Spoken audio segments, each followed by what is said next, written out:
안녕하십니까. 유니뉴스의 이영아입니다. 남북은 4차 개성공단 실무회담에 이어 오는 7월 22일 5차 실무회담을 열어 재발 방지책과 공단의 발전적 정상화 방안을 계속 협의하기로 했습니다. 한편 북한 여자축구단은 2013 동아시아 연맹 축구 선수권 대회에 참가하기 위해 지난 18일 입국했습니다. 자세한 내용 통일 소식에서 전해드리겠습니다. 남북은 지난 7월 15일과 17일 개성공단 종합지원센터에서 개성공단 3, 4차 당국 간 실무회담을 열었습니다. 우리 측은 김기웅 남북협력지구 지원단장을 수석대표로, 북측은 박철수 중앙특구개발지도총국 부총국장을 수석대표로 하여 회담을 진행했습니다. 남북 양측은 두 차례의 회담을 통해 개성공단의 발전적 정상화를 위해 논의했지만 접점을 찾지 못한 채 합의문 없이 회담을 종료했습니다. 17일에 열린 4차 실무회담에서는 양측이 3차 회담까지 각각 제시한 합의서 초안과 수정안의 구체적인 내용을 놓고 서로의 입장을 주고받는 방식으로 진행됐습니다. 우리 측 대표단은 재발 방지를 실제로 보장할 수 있고 개성공단을 발전적으로 정상화시킬 수 있는 실질적인 방안이 합의서에 담겨야 한다고 강조한 반면, 북측은 개성공단에 조속한 재가동에 대한 자신들의 기존 입장을 되풀이해 주장했습니다. 우리 측 수석대표인 김기웅 남북협력지구 지원단장은 회담 후 가진 브리핑에서 우리 측이 가장 본질적인 문제로 보고 있는 재발 방지 보장 조치와 관련해 북측이 진전된 입장을 보이지 않았다면서 투자 보장의 문제 등 발전적 정상화를 위한 제도적 보장 방안에 대해서도 우리 측과 여전히 큰 차이가 있다고 설명했습니다. 남북은 오는 22일 5차 실무회담을 개성공단에서 열어 재발 방지책과 발전적 정상화 방안 등을 계속 협의하기로 했습니다. 박근혜 대통령은 프랑스 국제관계 분석 전문 잡지 폴리티크 앵테르 나시오날 여름호에 게재된 서면 인터뷰에서 개성공단을 중단시킨 것도 북한이고 이를 해결할 책임도 북한에 있다면서 적당히 타협해 정상화시켰다가 일방적 약속 파기로 또 공단 가동이 중단되는 악순환을 반복하지 않을 것이라고 말했다고 14일 청와대가 밝혔습니다. 박 대통령은 인터뷰에서 개성공단이 실패로 끝나게 된다면 한국은 물론 국제사회의 어느 나라, 어떤 기업도 북한을 믿고 투자할 수 없는 상황이 될 것이라고 강조했습니다. 또 시간이 걸리더라도 국제사회의 틀과 원칙이 통할 수 있도록 개성공단 문제를 해결해 나갈 생각이라며 이것이 장기적으로도 북한의 이득이 될 것이라고 말했습니다.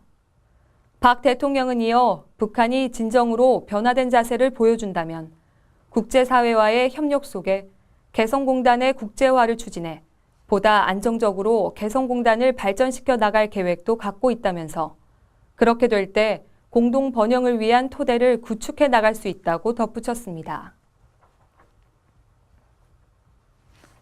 지난 12일 한국은행이 발표한 2012년 북한 경제성장률 추정 결과에 따르면 지난해 북한의 국민 총소득은 33조 5천억 원을 기록했으며 우리나라 1279조 5천억 원과 비교하면 38분의 1에 불과한 것으로 나타났으며 북한의 1인당 국민 총소득은 137만 1,000원으로 우리나라 2,558만 9천 원과 비교하면 19배 차이가 나는 것으로 조사됐습니다. 한편 북한의 실질 국내 총생산은 전년 대비 1.3% 증가해 2년 연속 플러스 성장을 이어갔습니다. 지난 2008년 3.1%를 기록한 이후 2009년부터 2011년까지 마이너스 성장을 지속하다 2012년부터 2년째 플러스 성장세를 지속하고 있습니다. 지난해 북한 제조업은 전년 대비 1.6% 증가했고 식료품, 담배 생산이 늘면서 경공업이 4.7%, 중화학공업은 0.2% 증가했습니다. 북한 여자축구 선수단 39명이 2013 동아시아 연맹 축구 선수권 대회에 참가하기 위해 18일 인천공항을 통해 입국했습니다. 선수 21명과 임원 18명으로 구성된 이들은 오는 21일 서울 상암동 월드컵 경기장에서 남북 대결을 시작으로 일본, 중국과 차례로 경기를 치른 뒤 28일 평양으로 귀환할 예정입니다. 북한 스포츠 선수단의 남한 방문은 2009년 4월 서울에서 열린 2010년 남아공 월드컵 예선전 참가 이후 4년 만입니다. 북한 여자축구팀은 국제축구연맹 순위 9위로 19위인 한국보다 우위에 있으며 한국은 최근 북한과의 7경기에서 모두 패했으며 역대 전적에서도 1승 1무 11패로 열세인 것으로 나타났습니다. 윤덕여 한국 대표팀 감독은 체력과 기동력을 앞세운 북한은 세계 여자축구의 강호라며 홈팬들이 보는 앞에서 북한을 꺾고 싶다고 말했습니다. 지금까지 통일 소식이었습니다.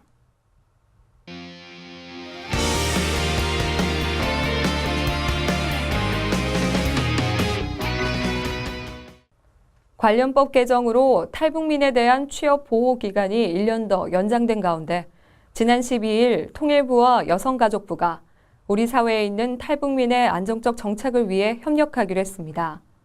자세한 소식 윤희 현장에서 전해드리겠습니다. 6일째 통일부 장관과 조윤선 여성가족부 장관은 북한 이탈주민 정착지원사무소 하나원을 찾아 북한 이탈주민 맞춤형 지원 강화를 위한 업무 협약을 체결했습니다. 이번 업무 협약은 통일부와 여성가족부의 협력을 통해 양성평등 및 가족정책 분야에서 북한 이탈주민에 대한 지원을 강화하는 내용으로 구성되어 있습니다. 이 북한 이탈 주민의 한 70%가 여성들이기 때문에 이 탈북자들이 우리 국내에 정착하는 데 있어서 여성가족부가 추구하는 그러한 가치들이 잘 녹아서 이분들이 한국 사회에 잘 정착할 수 있는 그런 계기가 되기를 바랍니다. 네, 이 통일부와 여성가족부와 함께 그 북한 이탈 여성들의 안정적인 정착과 또 아주 따뜻한 가정을 정착하는데 저희가 성공적으로 협업할 수 있다면 이거야말로 우리가 통일을 대비하는 가장 실질적인 그 과제를 풀어나가는 거 아닌가 하는 그런 사명감을 느끼게 됩니다. 6일째 통일부 장관과 조윤선 여성가족부 장관은 업무협약 체결 후 하나원 시설을 함께 둘러보고 인근에 소재한 한겨레 학교를 방문했습니다. 한겨레 학교는 탈북 청소년의 남한사회 적응이나 학력 보충 등을 지원하기 위해 설립된 특성화 학교로 이날 두 장관이 참여하는 체육 행사가 개최됐습니다. 두 사람은 탈북 청소년과 함께 땀 흘리며 온몸으로 학생들을 격려하고 꿈과 희망을 가지고 용기 낼 것을 당부했습니다. 윤희 현장 김하늘입니다. 2009년 이후 남한에서 4년 만에 남북 선수들이 함께하는 스포츠 교류가 시작됐습니다. 이번 2013 동아시아 연맹 축구 선수권 대회가 통일의 문을 여는 데 도움이 되길 바라며 영상 남북한 스포츠 용어 비교를 보내드리겠습니다. 고맙습니다.